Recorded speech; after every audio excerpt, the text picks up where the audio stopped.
Five, four, three, two, one, zero.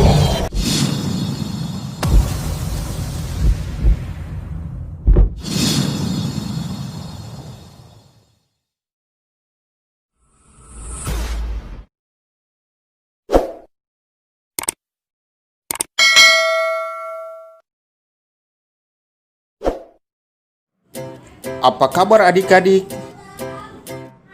Bang Pilu berharap kalian dalam keadaan sehat-sehat saja ya.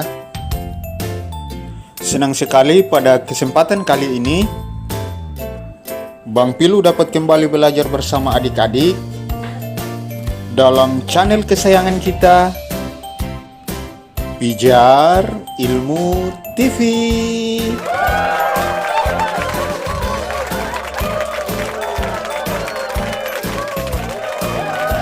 Pada kesempatan kali ini kita akan belajar tema 5 kelas 2 tentang pengalamanku ya adik-adik. Namun sebelum lanjut, Bang Pilu meminta kesediaan adik-adik sekalian untuk menekan tombol subscribe, like, guna perkembangan channel Pijar Ilmu TV ke depan, dan nyalakan lonceng notifikasinya agar adik-adik selalu memperoleh update pembelajaran bersama Bang Pilu.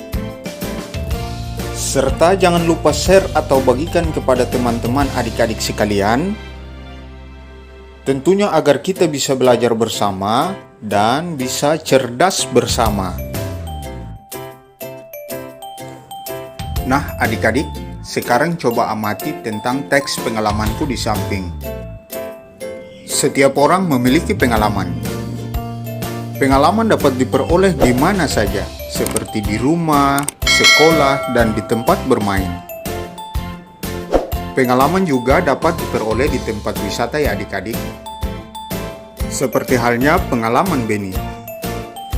Pengalaman Beni di rumah selalu bekerja bersama keluarga. Seperti halnya pada gambar 1.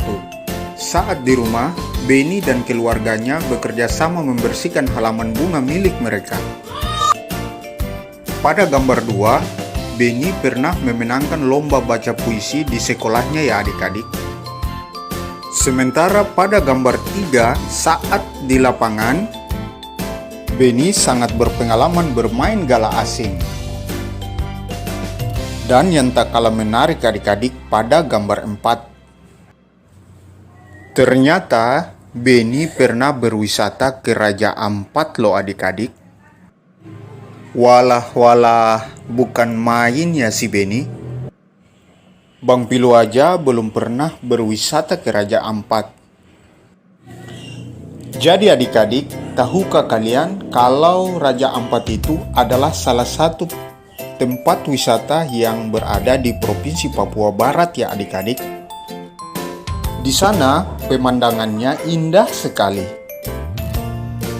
Bahkan saking indahnya, Raja Ampat dijuluki sebagai kepingan surga yang hilang loh adik-adik. Jadi adik-adik, setiap di antara kita, baik Bang Pilu maupun adik-adik memiliki pengalaman masing-masing. Pengalaman adalah suatu kejadian atau peristiwa yang dijalani oleh seseorang, baik yang baru terjadi maupun yang sudah lama terjadi adik-adik. Yang terpenting dari sebuah pengalaman yaitu memiliki pelajaran dan hikmah yang bisa diambil ya adik-adik. Itulah bagian terkecil yang akan kita pelajari pada subtema 1 tentang pengalamanku di rumah pada pembelajaran 1 ya adik-adik. Nah adik-adik, bagaimana waktu libur kalian kemarin? Pastinya sangat menyenangkan bukan? Liburan semester telah usai. Saat liburan, Beni asik membantu di rumah. Beni membantu ibu, ayah, dan kakak. Misalnya, Beni membantu ibu memajang jam dinding, membantu ayah memperbaiki motor, dan membantu kakak membersihkan kamar tidur mereka. Nah, adik-adik, coba perhatikan kegiatan Beni berikut. Apa yang sedang Beni lakukan? Terlihat Beni sedang memajang jam dinding ya adik-adik. Pernahkah adik-adik melakukannya di rumah? Bang Pilu percaya ada yang sudah pernah melakukannya dan pastinya ada juga yang belum pernah melakukannya. Jadi adik-adik, pada hari itu jam dinding di rumah Beni mati dan ibu pun meminta tolong kepada Beni untuk mengganti baterainya. Jam dinding jatuh saat dijangkau. Beni pun meminta maaf kepada ibunya. Nah adik-adik, sekarang coba dengarkan percakapan antara Beni dan ibunya. Ibu berkata kepada Beni, "Beni, coba lihat jam dinding di rumah, nak." Beni menjawab, "Ya Bu," sambil melihat jam dinding. Beni pun berkata kepada ibunya, "Wah, jarumnya berhenti bergerak, Bu." Ibu bertanya kepada Beni, "Apa yang harus dilakukan?" Beni menjawab, "Beni harus mengganti baterainya dengan yang baru, Bu." Ibu pun bertanya kepada Beni, "Maukah Beni mengganti baterainya?" Kata Beni, "Baik, Bu." Beni pun menaiki tangga untuk menjangkau jamnya. Ibunya berkata, "Hati-hati ya, nak." "Ya, Bu," jawab Beni kepada ibu. Saat menjangkau jam dinding, Beni kurang hati-hati dan jamnya pun terjatuh. Ibunya pun kaget dan berkata, "Wah, jamnya retak." Beni pun segera mendekati ibunya dan meminta maaf. "Maafkan Beni, Bu. Beni kurang hati-hati dalam mengambil jam dinding, sehingga jam dinding terjatuh," kata Beni. Akhirnya dengan lemah lembut, ibu pun berkata kepada Beni, "Ya nak, kedepannya Beni harus lebih hati-hati dan tidak perlu tergesa-gesa ya." Nah adik-adik, itu tadi percakapan antara Beni dan ibunya. Setelah mendengar percakapan tadi, apa yang terjadi dengan jam dinding? Jam dinding berhenti bergerak dan terjatuh saat akan dijangkau oleh Beni. Selanjutnya, siapa yang mengambil jam dinding? Tentunya Beni ya adik-adik. Berikutnya, mengapa jam dinding jatuh? Karena Beni kurang hati-hati dan tergesa-gesa saat mengambil jam dinding. Bagaimana cara mengambil jam dinding? Yaitu dengan cara menaiki tangga ya adik-adik. Selanjutnya, Beni telah menjatuhkan jam dinding. Apa yang dilakukan Beni kepada ibunya? Beni langsung meminta maaf kepada ibunya. Nah adik-adik, selanjutnya adik-adik berlatih ya. Seperti halnya pada gambar di samping, Beni menunjukkan sikap santun kepada ibunya. Latihlah diri adik-adik seperti Beni kepada ibunya. Beni menggunakan bahasa yang santun dalam meminta maaf kepada ibunya. Misalnya pada gambar percakapan di samping ya adik-adik, Beni berkata kepada ibunya, "Maafkan Beni ya Bu, Beni sudah menjatuhkan jam dinding. Jam dinding rumah menjadi rusak."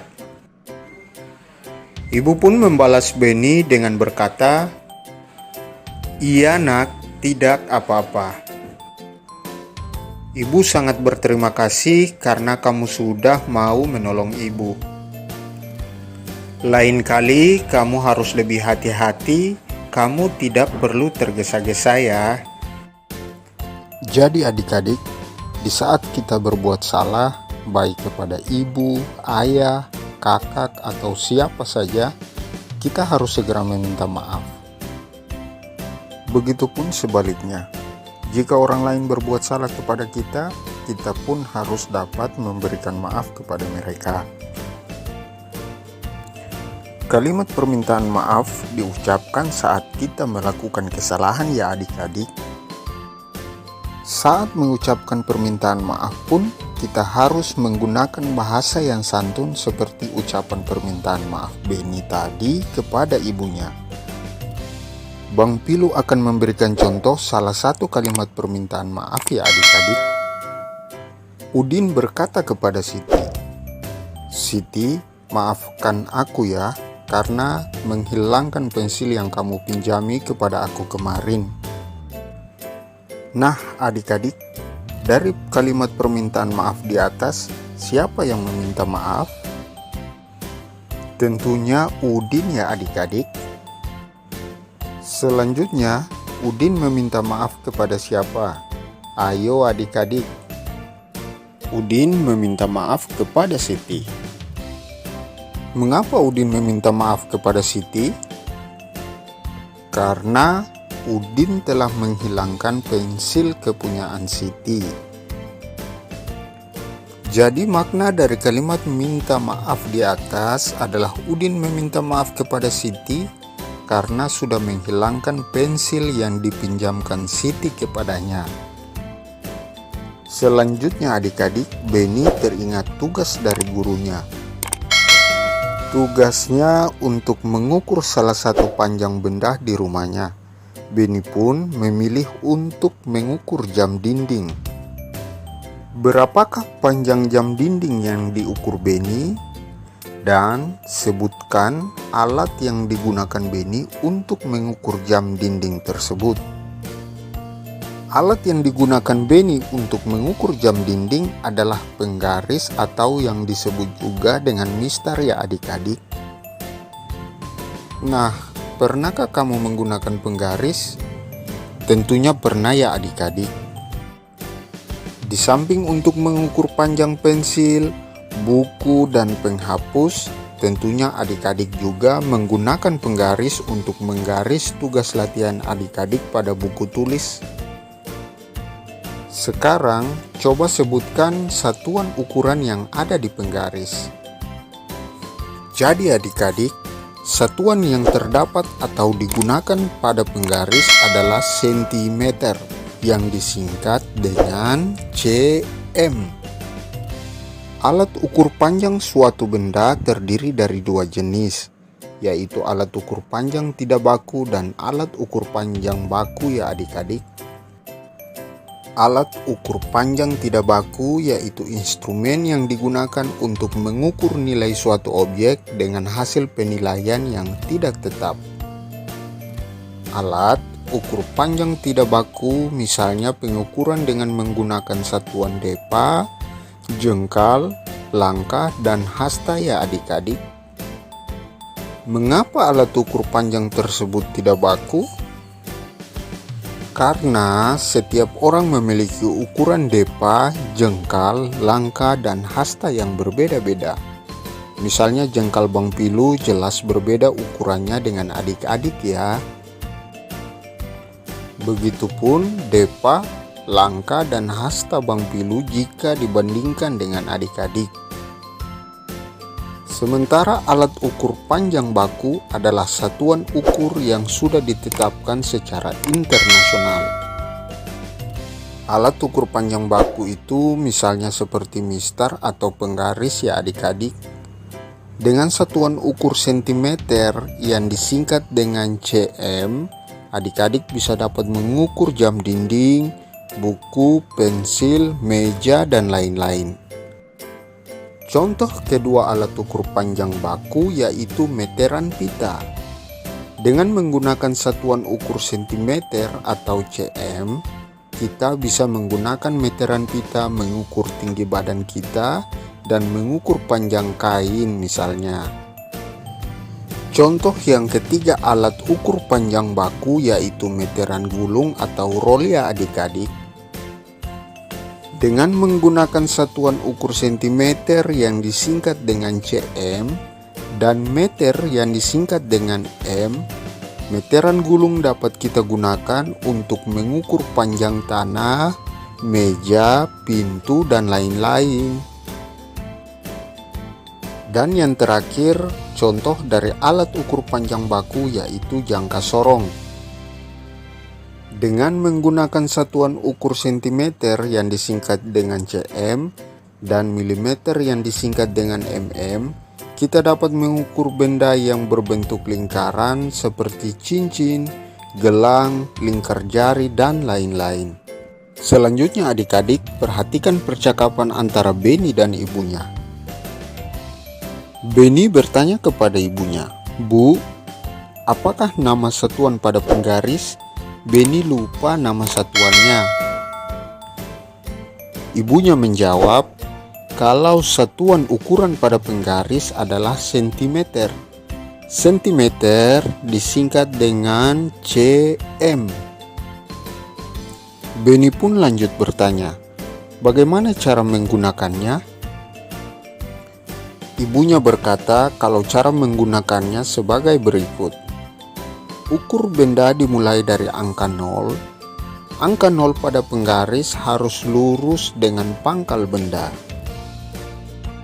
Atas penjelasan ibunya, Benny pun mengucapkan terima kasih ya Bu.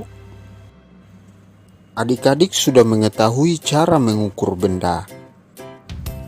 Sekarang, coba adik-adik ukurlah benda-benda yang ada di sekitarmu dengan menggunakan penggaris.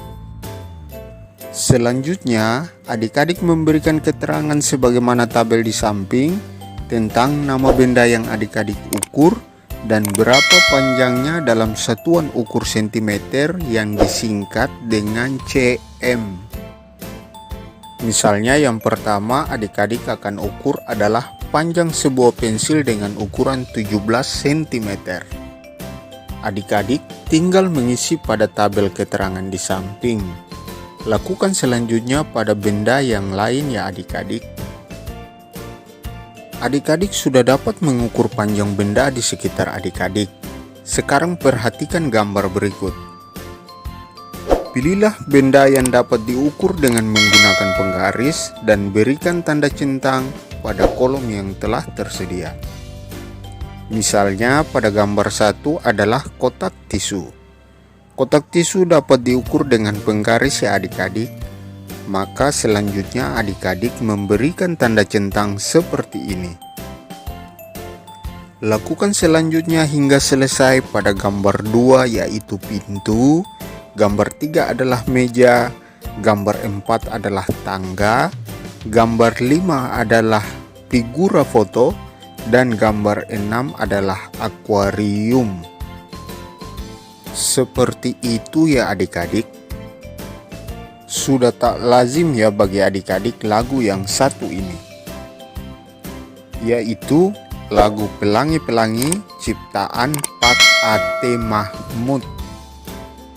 Baik adik-adik, sekarang bersama Bang Pilu kita nyanyikan bersama-sama lagu Pelangi-Pelangi.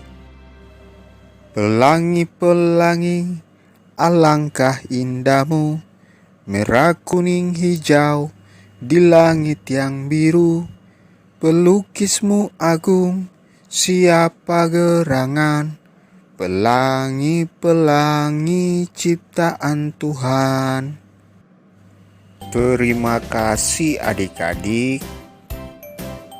Jadi adik-adik, tahukah kamu tentang tekanan nada? Tekanan nada pada suatu lagu ada dua, yaitu nada kuat dan nada lemah. Tanda nada kuat simbolnya seperti ini ya adik-adik. Dan tanda nada lemah simbolnya seperti ini.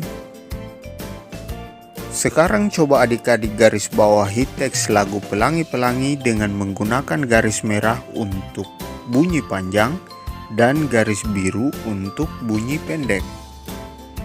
Tentunya dengan sambil bernyanyi adik-adik dapat memberikan garis pada teks lagu tersebut. Misalnya seperti ini. Pelangi-pelangi, alangkah indahmu. Terlihat seperti itu ya adik-adik. Yang bergaris biru adalah yang berbunyi pendek, sementara yang bergaris merah adalah yang berbunyi panjang. Seperti itu ya adik-adik. Nah adik-adik, Sampai di sini dulu belajar kita saat ini pada subtema 1 tentang pengalamanku di rumah pada pembelajaran 1. Bang Pilu akan lanjut belajar bersama adik-adik pada pembelajaran 2 di perjumpaan selanjutnya.